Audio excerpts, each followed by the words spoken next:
पनावा उनकर फेरी दीजी पापा फुलावा दिन छितारा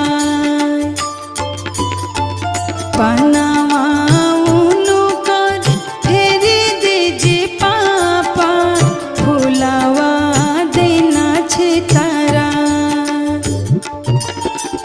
हमारा के ले पापा का से खिली जाती साज